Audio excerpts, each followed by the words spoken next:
নমস্কার, আমার চ্যানেলে সকলকে স্বাগত। আমাদের মুসৌরি বেড়ানোর প্রথম দিন। আমরা মুসৌরিতে 2 দিন ছিলাম। তো আমরা প্রথমেই ওখানে গিয়ে একটা গাড়ি ভাড়া নিয়েছিলাম। ওই গাড়িতে করে আমরা প্রথম দিন সকালে স্নান টান সেরে সকাল বেরিয়ে পড়েছি। তারপর পথের ধারে একটা রেস্টুরেন্টে আমরা ধোসা খেলাম। ধোসা আমার খুব ফেভারিট খাবার, ভীষণ ভালো লাগে আমার। তো এখানে এই খাবারগুলোই বেশি পাওয়া যাচ্ছিল। যাই হোক, তারপর আমরা যাত্রা শুরু করলাম। প্রথমেই আমরা গেলাম কেম্পটি ফলসে। তা কেম্পটি ফলস দারুণ সুন্দর একটা ফলস।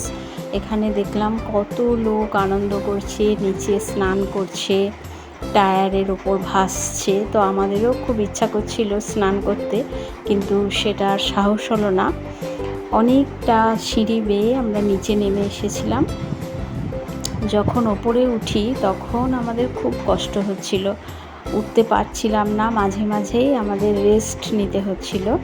তো ওখানে রেস্ট নেওয়ার জন্য বেঞ্চ আছে, সেই বেঞ্চের মধ্যে অনেকেই বসে বসে তারপর খানিকক্ষণ করে বসছে, তারপর ওপরে যাচ্ছে। তো আমরা ওইভাবেই তারপর ওপরে উঠে এলাম, কিন্তু ভীষণ ভালো লেগেছে।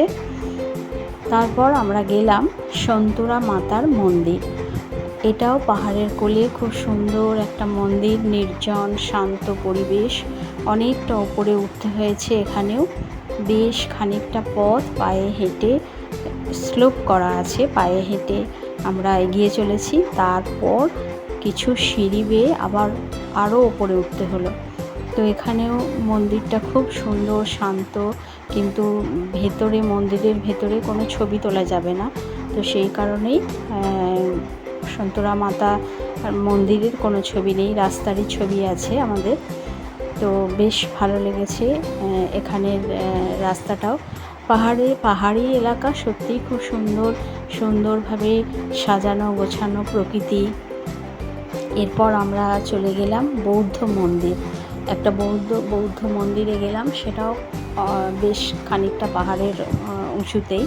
তো এখানেও জায়গাটা খুব সুন্দর, ভীষণ ভালো লাগছিল। বুদ্ধদেবের মূর্তি আছে এবং আমরা বেশ খানিকক্ষণ এখানে সময় কাটালাম। একটা পাহাড়ের সাথে আর একটা পাহাড় মিশে গেছে।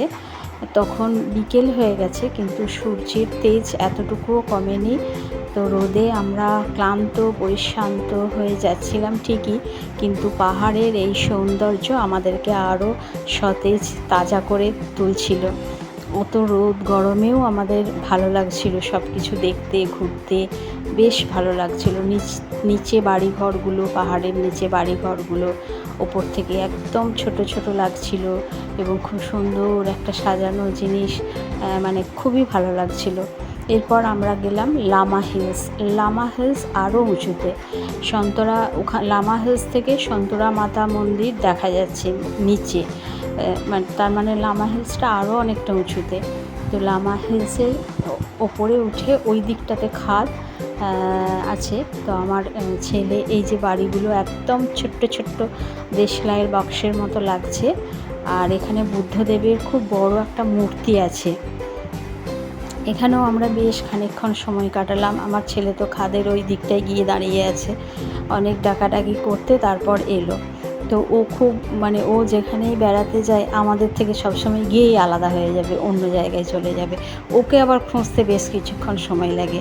তারপর আমরা আবার ওই একই পথে ফিরে এলাম।